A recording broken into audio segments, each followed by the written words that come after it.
ನೀವು ತುಂಬ ಕೋಪ ಮಾಡ್ಕೊಳ್ತೀರಾ? ಅಂದರೆ ಈ ಕತೆ ನಿಮಗಾಗಿ. ಒಬ್ಬ ಹುಡುಗ ಇರ್ತಾನೆ, ಮುಂಗೋಪಿ. ಅವನ ಅಪ್ಪ ಅವನನ್ನು ಕರೆದು ಹೇಳ್ತಾನೆ, ನೀನು ದಿನಕ್ಕೆ ಎಷ್ಟು ಬಾರಿ ಕೋಪ ಮಾಡ್ತೀಯಾ ಅಂತ. ಆ ಹುಡುಗನಿಗೆ ಲೆಕ್ಕ ಇರೋದಿಲ್ಲ, ನಂಗೆ ಗೊತ್ತಿಲ್ಲ ಅಂತ ಹೇಳ್ತಾನೆ. ಸರಿ, ಹಾಗಾದರೆ ಇನ್ನು ಮುಂದೆ ನಿನಗೆ ಯಾವಾಗೆಲ್ಲ ಕೋಪ ಬರ್ತದೆ ಆವಾಗೆಲ್ಲ ನೀನು ಗೋಡೆಗೆ ಹೋಗಿ ಆಣಿಯನ್ನು ಹೊಡಿಬೇಕು, ಮೊಳೆಯನ್ನು ಹೊಡಿಬೇಕು ಅಂತೇಳಿ. ಮಗ ಸರಿ ಆಯಿತು ಅಂತ ಹೇಳ್ತಾನೆ. ಕೋಪ ಬಂದಾಗಲೆಲ್ಲ ಗೋಡೆಗೆ ಆಣಿಯನ್ನು ಹೊಡಿತಾನೆ. ದಿನಕ್ಕೆ 35-36 ಬಾರಿ ಹೊಡಿತಾನೆ.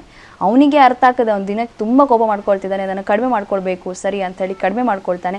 ಒಂದಿನ ಬರ್ತದೆ ಅವನು ಕೋಪನೇ ಮಾಡ್ಕೊಳ್ಳೋದಿಲ್ಲ, ತುಂಬ ಖುಷಿಯಲ್ಲಿರ್ತಾನೆ. ಬಂದು ಅಪ್ಪನ ಹತ್ರ ಹೇಳ್ತಾನೆ, ಅಪ್ಪ ನಾನು ಇವತ್ತು ಕೋಪ ಮಾಡ್ಕೊಳ್ಳಿಲ್ಲ ಅಂದರೆ ಆಣಿಯನ್ನು ಹೊಡಿಲಿಲ್ಲ ಅಂಥೇಳಿ. ತಂದೆ ಆಯಿತು ಸರಿ, ಇನ್ಮುಂದೆ ನೀನು ಯಾವಾಗೆಲ್ಲ ಕೋಪ ಮಾಡ್ಕೊಳ್ಳೋದಿಲ್ಲ ಆ ದಿನ ಎಲ್ಲ ಹೋಗಿ ಹೊಡೆದ ಆಣಿಯನ್ನು ತೆಗಿ ಅಂತೇಳಿ ಹೇಳ್ತಾನೆ.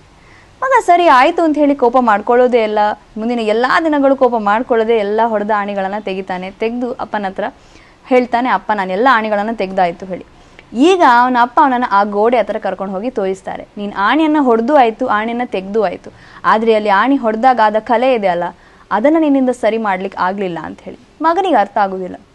ಅದಕ್ಕೆ ತಂದೆ ಹೇಳ್ತಾರೆ, ಕೆಲವೊಮ್ಮೆ ಕೋಪ ಬಂದಾಗ ಆ ಕೋಪದ ಕೈಗೆ ಬುದ್ಧಿಯನ್ನು ಕೊಟ್ಟು ಏನೇನೋ ನಾವು ಹೇಳಿಬಿಡ್ತೇವೆ.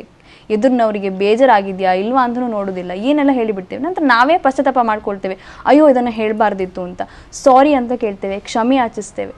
ಆದರೆ ಒಮ್ಮೆ ಹೇಳಿದ ಮಾತು ಒಬ್ಬರ ಮನಸ್ಸಲ್ಲಿ ಗಾಯ ಮಾಡಿದ ನಂತರ ನೀವು ಎಷ್ಟೇ ಸಾರಿ ಹೇಳಿ ಕ್ಷಮೆ ಯಾಚಿಸಿ ಅದನ್ನು ಸರಿ ಮಾಡ್ಕೊಳ್ಳಿಕ್ಕೆ ಆಗೋದಿಲ್ಲ.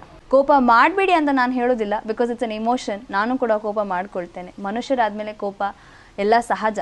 ಆದರೆ ಕೋಪ ಬಂದಾಗ ಅದನ್ನು ಆದಷ್ಟು ಕಂಟ್ರೋಲ್ ಮಾಡಲಿಕ್ಕೆ ಟ್ರೈ ಮಾಡಿ, ಅದನ್ನು ಬೇರೆಯವ್ರ ಮೇಲೆ ತೋರಿಸ್ಕೊಳ್ಬೇಡಿ. ಇಲ್ಲ ತಣ್ಣಗಾದ ನಂತರ ಮತ್ತೆ ಮಾತಾಡಿ, ಮತ್ತೆ ಡಿಸಿಷನ್ ತಗೊಳ್ಳಿ, ಏನು ಬೇಕಾದರೆ ಮಾಡಿ. ಇನ್ನು ಮುಂದೆ ಕೋಪ ಬಂದಾಗ ನೀವೇನು ಮಾಡ್ತೀರಾ ಕಾಮೆಂಟ್ ಬಾಕ್ಸಲ್ಲಿ ಹಾಕಿ. Thank you.